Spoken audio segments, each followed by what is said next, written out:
Welcome to the All-in-One channel. I'm Kelley Rosano, and this is Pisces, October 2013. Pisces, you go into October with the Libra new moon happening in the area of your life that has to do with shared resources, your partner's money, your partner's values, inheritance, tax payout, insurance payout, sexuality, deep mysteries, deep passion, deep connection. Libra is 8 signs from you, so it rules that deeper part of your chart where you are navigating the labyrinth of your mind. And it's an opportunity for you to do some evaluating on perhaps your money going out, money coming in, cutting back on debt, and this is the most powerful new moon of 2013, the Libra new moon. And that's because it's at 12 degrees Libra, and it's being squared by Pluto, squared by Jupiter, and opposed by Uranus. So that's 4 squares and 2 oppositions. And it's building towards the Pluto-Uranus exact square on November 1st, which is the 4th of 7 exact squares taking place until 2015, through 2015. So we are in some pretty intense astrology. It's really powerful. It's a game changer, and it's changing everything. So for you, you are looking at your relationships, you're looking at your connections, you're looking at where things are going and how you can cut back on debt so that the cash flow is stronger and you have more money coming in than going out. And I love that strategy. So we're building towards the Pluto-Uranus exact on November 1st, and we're in this really intense cycle. And for you, it's about being the master of going with the flow. You know, just go with the flow. Stay fluid in October is a really good strategy. You know, don't commit yourself to too much if you can. And you'll see why, and I'll talk about that in a minute. Now, Venus moves into Sagittarius on October 7th. And for you, this is good for your work, your career, your reputation in the world, your profession in the world. This is very positive for you because Sagittarius is 10 signs from you and rules your 10th house of life past destiny, you as a human being in the world, your reputation in the world, your profession in the world, your career legacy in the world. So that is good. That is going to be strong for you. Then Mars enters Virgo on October 15th. Now Virgo is your opposite sign. So with Mars going into the 7th house of marriage and partnership and relationships, it's also, you know, the area of your business partnerships, your public, your colleagues, people you consult with. And wherever Mars is where people are aggressive, assertive. And so people are going to be assertive with you and aggressive with you during this cycle. And so it's okay for you to let people know what you really think. It's okay for you to set boundaries and don't let other people frustrate you or annoy you. Call them on their stuff. Like, hey, you promised to do this and you're not doing it. Hey, you promised to, show up and be here and you weren't. I'm calling you on it. And you'll find that really refreshing and empowering. You'll be like, wow, I should have done this months ago or weeks ago or days ago. So go for it. Let other people know, what you really think, and then you'll feel better.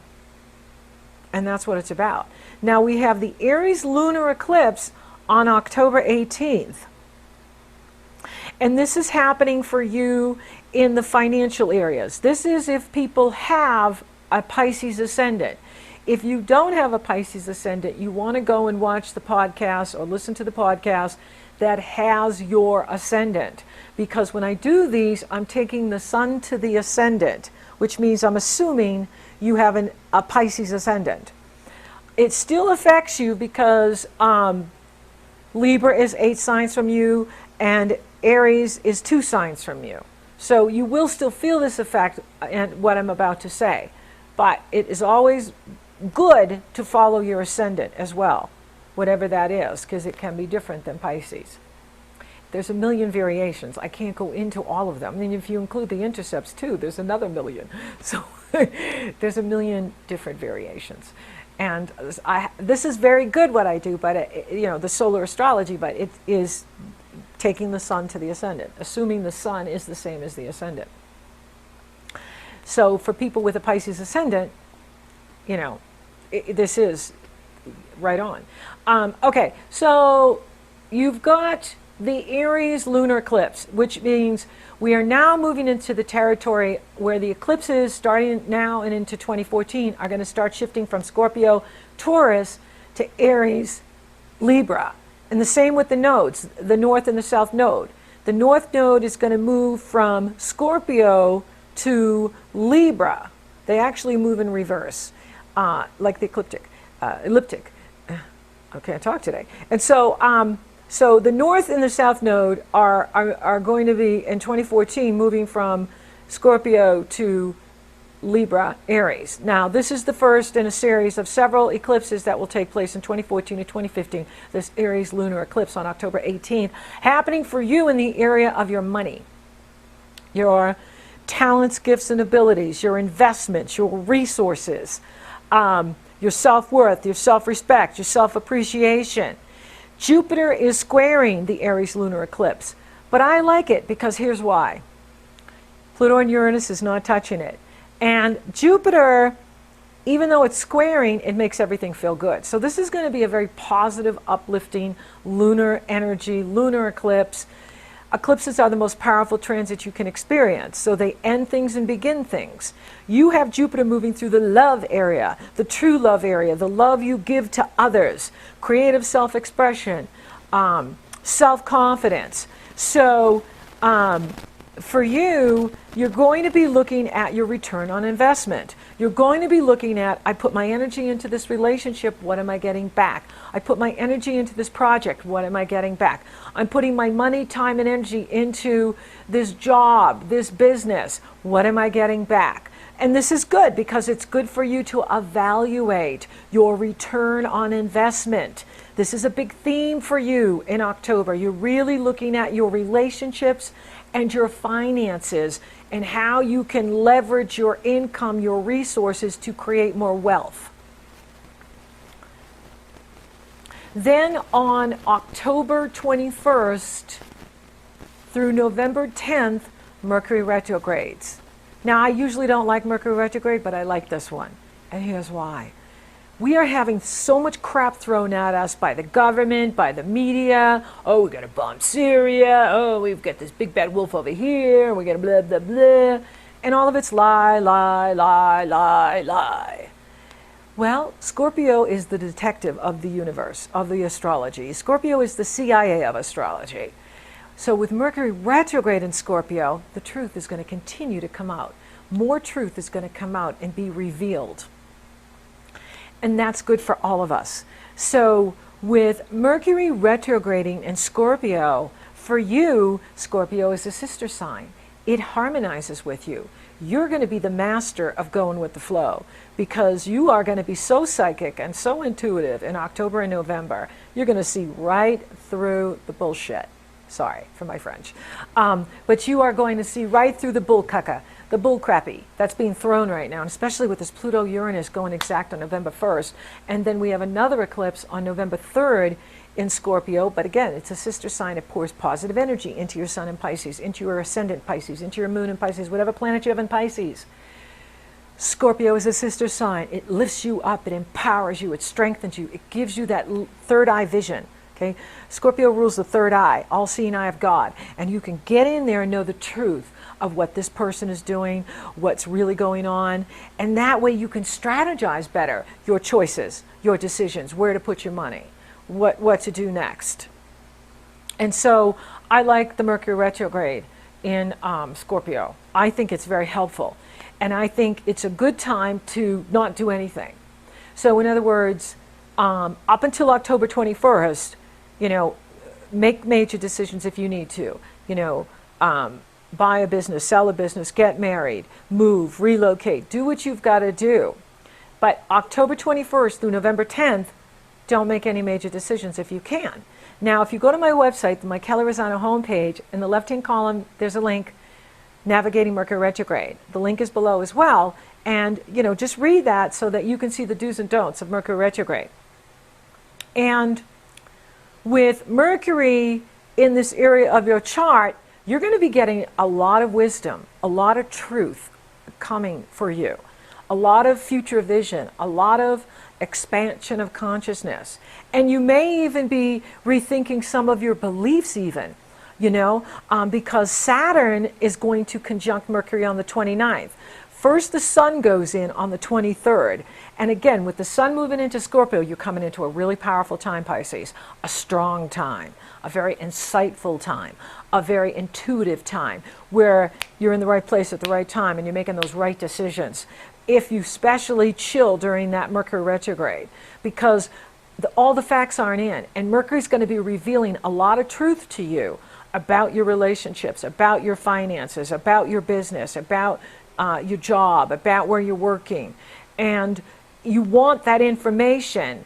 After Mercury goes direct in the middle of November, that's the time to take action. So Saturn is going to conjunct Mercury on October 29th. Here's where you can really narrow your focus on what truly matters and what you really want to do, what's like your best strategy. And you may also be getting like insight into something you believed about a partner, or something you believed about a colleague or a family member, and then now you find out the truth, okay? So there's going to be a lot of truth that gets revealed here during this Mercury retrograde, especially as it crosses over Saturn. And then when the sun conjuncts with it in November, and I'll talk about that in November, it's going to be really interesting, okay? Because we're going to find out a lot of stuff. For instance, there's a lot of truth coming out that Princess Diana was assassinated by the royals. And I always knew that, and I always saw that in '97. I saw it. And I would tell people, even my beloved Brits who I adore, I've had many lifetimes there. I'm an ancient royal from the UK, and I helped build that place. And, so I have a deep soul connection to that area, and I know they're not real royals. They're actually Germans. And so so things like that are going to be coming out, and it's going to be really interesting to see how we all handle all of this truth coming out. But for you personally, it's going to give you a lot of insight. It's going to give you a lot of wisdom. You're going to be like, yeah, I knew that. I knew that. I knew that about that person. I never said anything, but I knew that. And so that's why during the retrograde, don't do anything if you can. I mean, if your computer blows up and you got to buy a computer, or you got to buy a car, do it. But if you can wait till after Mercury goes direct, then you're going to be in such a powerful position, because now you're coming into your power with everything moving into Scorpio, which is lifting you up, strengthening you, empowering you, expanding you, and you're going to be feeling really strong. You're going to have clarity. You're going to have clarity about other people. You're going to be having clarity about your own life direction and your own life path destiny and where you want to go and what you want to do. And then after Mercury goes direct, and the second, we have the lunar eclipse on October 18th, and then we have the solar eclipse on November 3rd. After that, it's green lights. You're going to be in a very strong position. You're going to know what you want. You're going to know where to put your money. You're going to know where to invest your time, energy, and resources. And that's the best time to take action. So up until the 21st, launch, take action, do what you got to do. And after, I'd say November 12th, because I like to give Mercury retrograde a couple of days, then take action. And you watch how strong you are and how well your return on investment is. And then we'll talk about love big time in November, okay? Thank you for listening. Thank you for watching. Thank you for liking, sharing, favoring my podcast. You're so awesome, Pisces. Thank you for subscribing. You totally rock. And until next time, all you people, can't you see how your love's affecting our reality? Every time we're down, you can make it right, and that makes you larger than life. Yeah.